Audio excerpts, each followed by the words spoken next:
Hey guys, welcome back to News to Science, where we discuss comics, movies, games, and more. And today I'm going to be reviewing the episode of Loki, the premiere episode called Glorious Purpose. You know it. It's basically Loki's catchphrase throughout like the various movies that he's appeared in, where he always utters like, "I am Loki and I am burdened with glorious purpose." Anyways, what a great title! First off, to kick off the premiere of Loki. This is actually a series that I've been looking forward to actually the most, on top of like WandaVision and the Falcon and the Winter Soldier. I enjoyed both of those shows, but the moment I saw the very first episode of Loki, I knew that I was in for a ride and I was going to enjoy it. Now, I am going to be spoiling quite a bit throughout this whole episode, so if you have not had a moment or like a chance to catch the first episode of Loki, I highly suggest you click away from this video so that way you don't get spoiled. And without further ado, this is my review of Loki.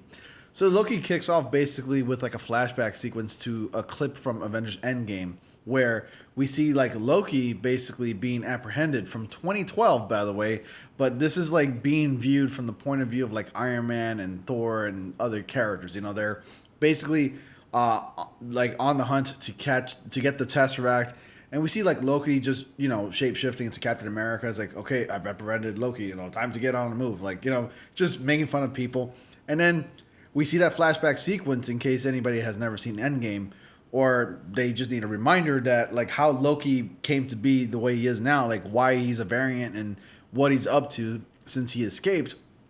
Basically took the Tesseract for himself, teleported himself away to like another place in the world, got apprehended from the Time Variance Authority, or known as the TVA, and basically got taken into custody because he did something that he wasn't supposed to do, basically breaking the timeline.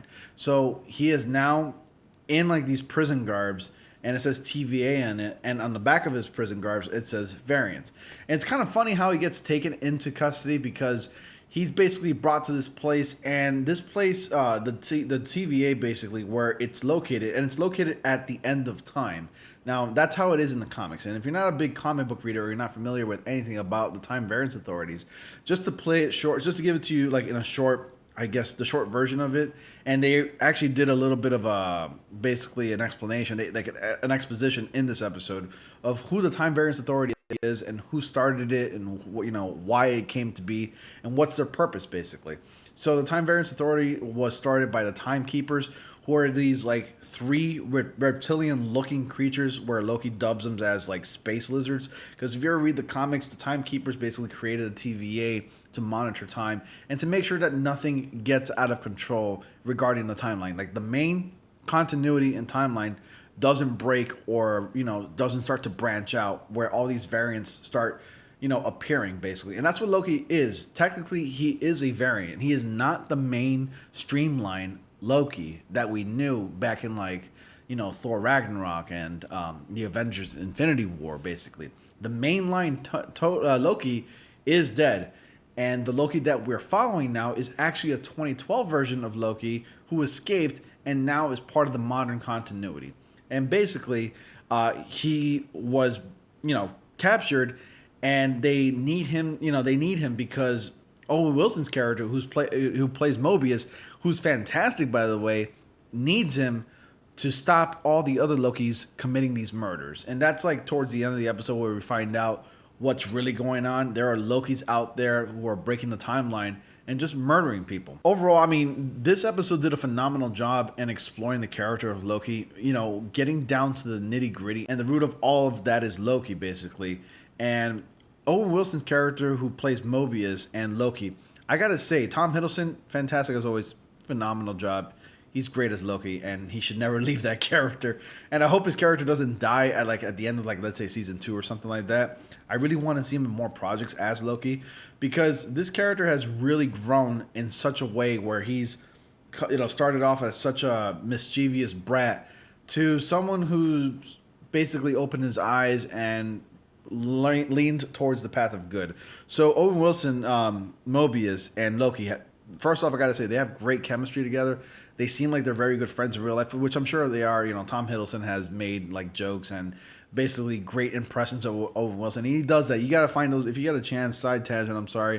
If you get a chance, look up Tom Hiddleston's impressions of Owen Wilson. Excuse me. It's hilarious. But basically Mobius is trying to get to the root of all of this, basically, and trying to ask him like, what's your glorious purpose? Why are you doing this? So what? You want to be king of Asgard, and then what? King of space, and then what?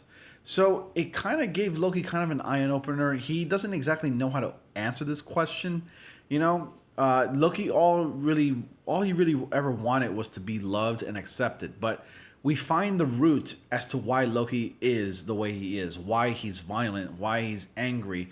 You know, we find out, you know, that Loki has more of a heart. He says that he doesn't like to hurt people. He only does it because it's necessary, just to prove a point, to strike fear into people, basically. And I feel like there are people out there in real life that do these kinds of things where they actually deep down don't want to hurt people, but they do it just to, I guess, prove a point or to show that they have an agenda, really. They do it just to basically show that they have so much power and they just want to strike fear into people's hearts. And Loki is just kind of a conflicted character, really. And I really like that exploration, that in-depth talk. You know, we see Loki trying to escape the TVA with all these TVA security guards trying to get him and apprehend Loki. And basically, like, you know, vaporize him. Kind of like a bit of a callback to Thor Ragnarok, where Thor witnessed some dude getting vaporized and he was like, oh my God. So for comedic value, Loki witnessed somebody getting vaporized, and I'm like, oh my God, what a callback to Thor Ragnarok. And that was pretty funny. And all because of a ticket. Some guy didn't have a ticket and he just got vaporized and out of there. So Loki's like, I got my ticket right here. It's just so funny how someone like Loki, who is a god, by the way, gets taken into custody and becomes basically powerless. He gets stripped of his powers because of a collar that he wears around his neck. And we see Loki make several attempts to escape, but just can't escape because at a time Varan's authority, magic and other sources of power just doesn't work. And Loki fails basically to escape every single time he makes an attempt. It's a great episode. I loved it. And that DB Cooper scene that we saw in the trailers where Loki just jumps out of a plane, that's actually based on a real life event where a man named DB Cooper escapes and is never seen again. He basically escapes and takes off into a plane, and the plane is found, but it was found, I think, crashed, and there was no body, and nobody knows where DB Cooper took off. It was like a big heist that took place in the 70s, and from what we know, that event, that scene, according to like the continuity of the Marvel Cinematic Universe, Loki was DB Cooper in the 70s. And it was all based off on a bet that Loki lost to Thor, basically. Now, we don't know what the bet was, but it was kind of cool to see that like Loki was able to jump out of a plane with a huge bag of money. And he basically gets, you know, ported back through the time frost back to Asgard. Now, we don't see Thor, of course, but we do see Thor in flashback sequences from other movies. We also see towards the very end of the episode where Loki's basically just accepted his fate and taken everything into face value, that he's just not meant to win. He was basically born to lose. And it was so heartening, you know, and you know, sad to see how Loki just accepted it. He was crying.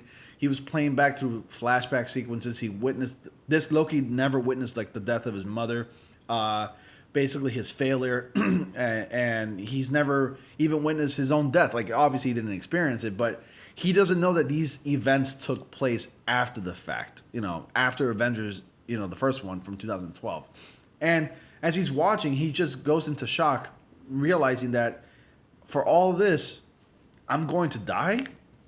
And you see him sitting there just kind of like moping a little bit. He has the Tesseract on his side.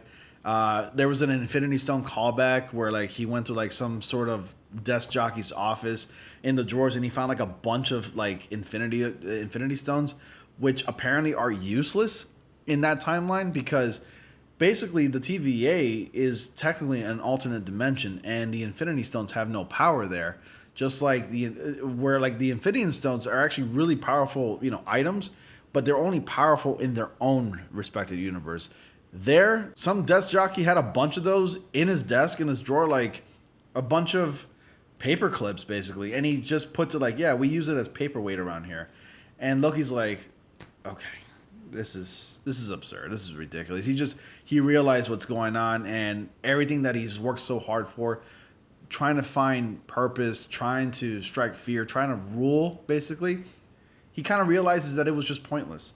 And he just accepted it, took everything at face value. He's not even going to try anymore. He's going to go ahead and help the TVA, at least specifically Mobius. I can't wait to see where this series goes. I'm really looking forward to seeing more of Loki every Wednesday. So overall, Loki episode 1, Glorious Purpose, great episode. It was a lot of fun. It was 52 minutes, definitely a long one too.